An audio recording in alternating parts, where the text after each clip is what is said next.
번째 주제 진행해 보겠습니다.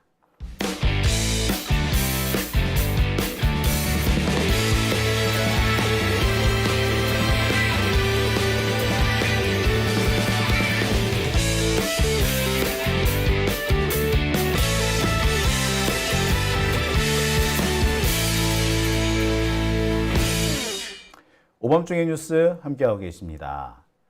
자, 이번 주제는요, 모닝 컨설트 여론조사 부분입니다. 좀 전에 이인혜 기자와 제가 그 대화를 나누면서 모닝 컨설트 여론조사 결과가 8월 달까지만 나왔다라고 말씀을 드렸죠. 그래서 아직 9월 달께 안 나왔는데 꼴찌가 바뀌었다. 기시다가 사라지면서 윤석열이 꼴찌가 됐다라고 전해드렸거든요. 네.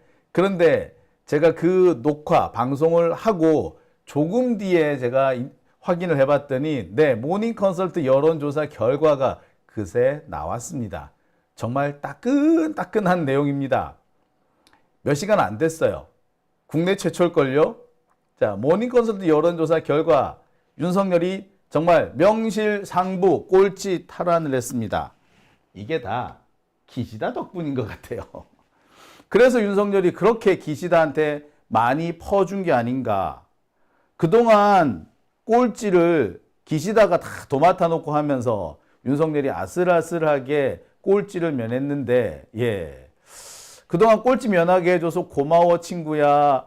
떠나기 전에 내가 줄 건 없고 이거나 갖고 가. 뭐 그랬던 것 같아요. 기시다가 떠나자마자 윤석열은 이제 꼴찌로 내려앉았습니다. 전 세계 지도자 가운데 이제 명실상부 꼴찌. 모닝 컨설트 여론조사 결과 전 세계 꼴찌를 탈환한 윤석열에 대한 얘기 해보겠습니다. 야, 참 창피해요. 그죠? 어쩌다가 우리가 이런 걸로 꼴찌를 하게 됐지? 이 사람만 아니면 우리가 꼴찌 안 할 거 아니야. 자, 9월 초 여론조사 결과입니다. 오늘 발표가 됐어요. 윤석열의 지지율은 17%고요. 전 세계 꼴찌입니다. 지지율은 지난달과 큰 차이가 없는데 부정평가가 지난달보다 증가한 걸로 나옵니다. 3개월 연속 20% 미만을 기록하고 있습니다. 살펴볼게요. 이게 윤석열의 지지율표입니다. 역시 1위는 인도의 모디 총리입니다. 모디 총리는요, 부정평가가 22%입니다. 근데 반대로 윤석열은 부정평가가 17%씩이나 됩니다. 윤석열이 꼴찌로 17%. 체코 총리가 지지율 19%. 부정평가는요, 체코 총리가 조금 높네요. 76%. 윤석열은 75%. 중립지역의 의견이 8%. 아무튼 계산상 윤석열의 지지율이 더 낮은 것으로 나왔습니다.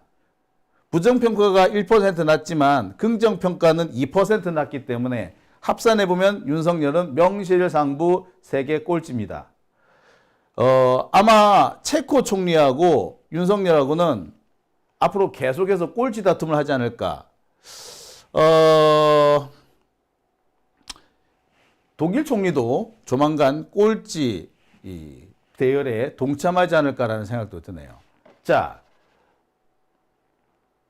이렇습니다. 자, 이것은 지난달 지지율인데요. 지난달에는 윤석열이 꼴찌를 면했었죠. 말씀드렸다시피 기시다가 꼴찌를 했기 때문에 윤석열은 꼴찌를 그때 면했습니다.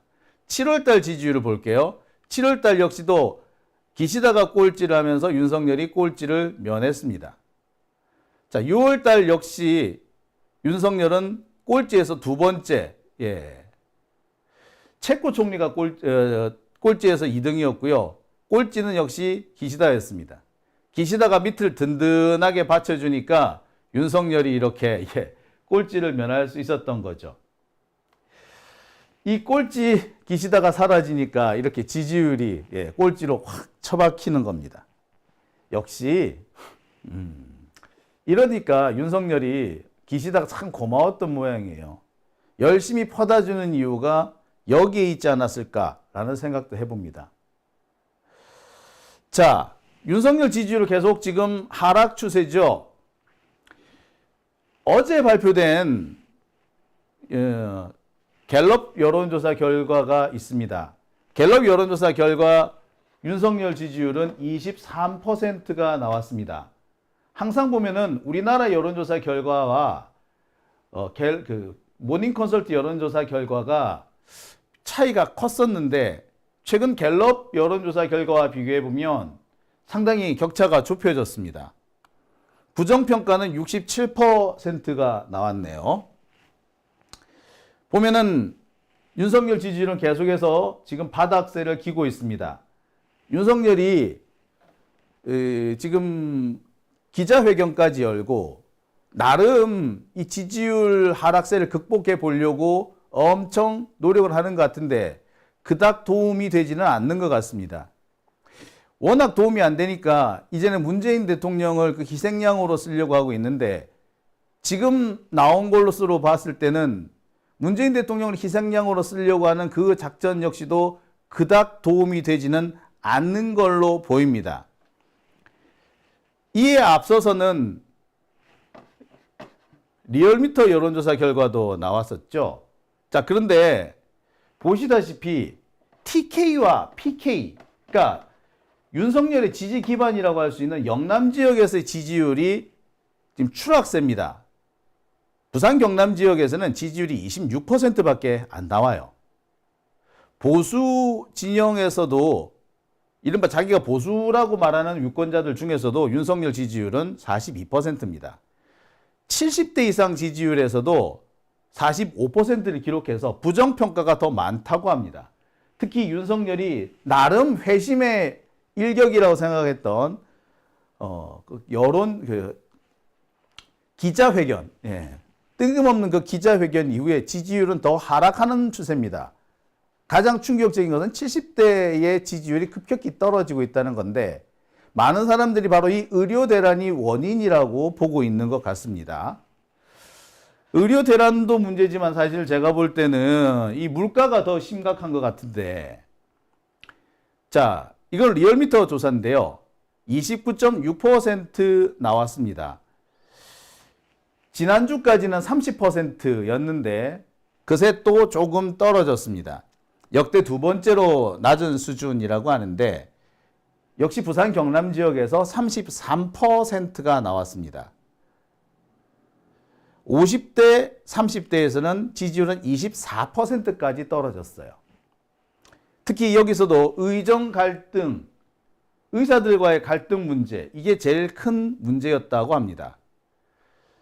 그에 앞서서는 조원 CNI에서도 지지율을 발표했는데 여기서는 지지율이 좀 더 낮게 나왔죠. 28.1%. 정당 지지율에서도 민주당이 43%로 국민의힘을 10% 가까이 앞섰습니다. 지지율은 이미 오차 범위 밖으로 벗어났다는 거죠. 윤석열 지지율은요, 지난주 31.7%에서 28%로 한 주 사이에 뚝 떨어졌습니다. 다른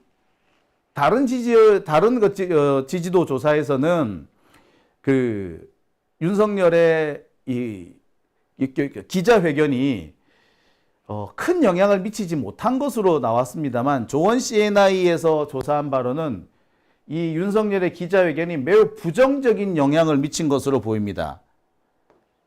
약 3.6%가 그 한 주 사이에 빠진 걸로 볼 때 기자회견이 아주 부정적인 영향을 미쳤다라고 분석할 수도 있는 상황이 되었습니다. 자, 여기에서 재밌는 부분은 바로 연령대별 지지율 조사 부분인데요. 60대에서도 보면 지지율이 36%밖에 안 됩니다.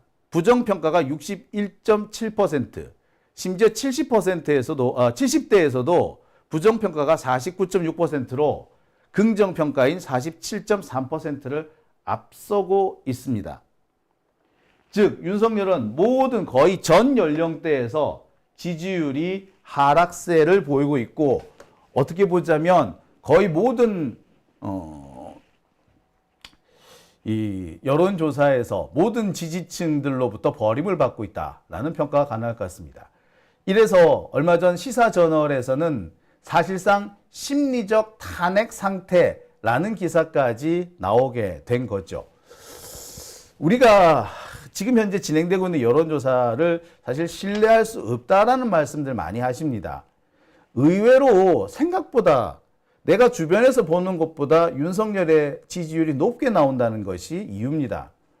그런데 70대 이상, 60대 이상의 지지율은 우리가 잘 모르기 때문에 아마 그런 거라고 볼 수도 있어요.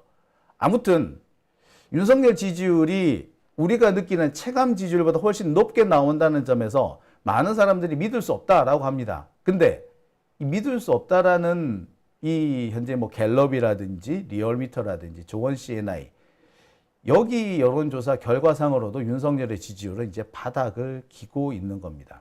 사실상 윤석열의 지지층들은 모두 흩어졌고 분산되었다, 괴멸되었다라고 보는 것이 더 정확한 것 같습니다. 지금 한동훈이 의료 대란 이 문제와 관련해 가지고 계속해서 윤석열과는 어깃장을 놓는 그런 행보를 보이고 있습니다. 그래서 보건복지부 장관을 사퇴시키라는 뭐 그런 얘기도 하고 있죠. 아마 한동훈이 지금까지 윤석열에 대해서 한 얘기 중에서는 가장 수위가 높은 발언이 아닌가 싶은데, 현장에 가봐라, 아무 문제가 없지 않느냐라고 말하는 윤석열의 뒤통수를 세게 때리는 결과가 아닐까 싶어요. 그만큼 한동훈조차도 윤석열을 쉴드 쳐주지 못하는 것이 의료 대란이 아닌가. 그 결과 이 상황을 그대로 놔둘 경우 윤석열의 지지율은 더욱더 추락할 수밖에 없고, 경우에 따라서는 이것이 윤석열과 한동훈의 갈등 상황을 더 부추길 수도 있다. 아마 한동훈은 그렇게 생각하는 것 같아요. 지금 의정 갈등이 이렇게 심각하게 변질된 것은 김건희 때문이다. 그리고 그 김건희 뒤에는 천공이 있다. 이렇게까지도 생각하는 것 같아요. 솔직히 말해서 의대 정원 2,000명을 갑자기 늘린다는 건 상식 바뀌잖아요. 우리가 생각해도 상식 바뀌잖아요. 그런데 이거를 굳이 끝끝내 고집하고 있다라는 것은 뭘 의미하느냐? 합리적인 결정이 아니라 뭔가 비과학적이고 비합리적인, 공개하기 껄끄러운 어떤 근거들을 갖고 있기 때문이 아니냐라고 의심할 수밖에 없고, 만약 그렇다면 그건 천공 아니냐? 뭐 이런 얘기들 당연히 나올 수밖에 없는 상황 아닌가요? 그러니 한동훈 입장에서도 이 상황에서 윤석열을 따라갈 수는 없지 않느냐, 김건희를 따라갈 수 없지 않느냐라는 판단을 한 것 같습니다. 생각 밖의 일입니다만 이 의정 갈등이 윤석열과 한동훈을 갈라놓는 단초가 될 수도 있을 것 같아요. 다른 건 몰라도 이거는 윤석열을 따라갔다간 한동훈 지도 골로 갈 수 있다. 뭐 그렇게 생각하지 않나? 뭐 제가 보기엔 그래요. 합리적이죠, 뭐. 눈이 있고 귀가 있고 코가 있고 이 뇌세포가 우동사리로 만들어진 게 아니라면 그 정도는 충분히 생각되지 않겠어요? 근데 아직까지도 한동훈이 이렇게 대놓고 윤석열을 치받지 않는 걸 보면 조금 정신을 덜 차린 것 같아요. 뇌가 완전히 순수 단백질로 만들어진 것이 아니라 약간의 이 탄수화물이 섞여 있는 거 아닌가 라는 생각이 듭니다. 아무튼 이번 추석 아픈 분 없이 잘 날 수 있기를 제가 진심으로 바래 보겠습니다. 자, 오밤중의 뉴스 함께하고 계신 지금 시각 1시 30분입니다.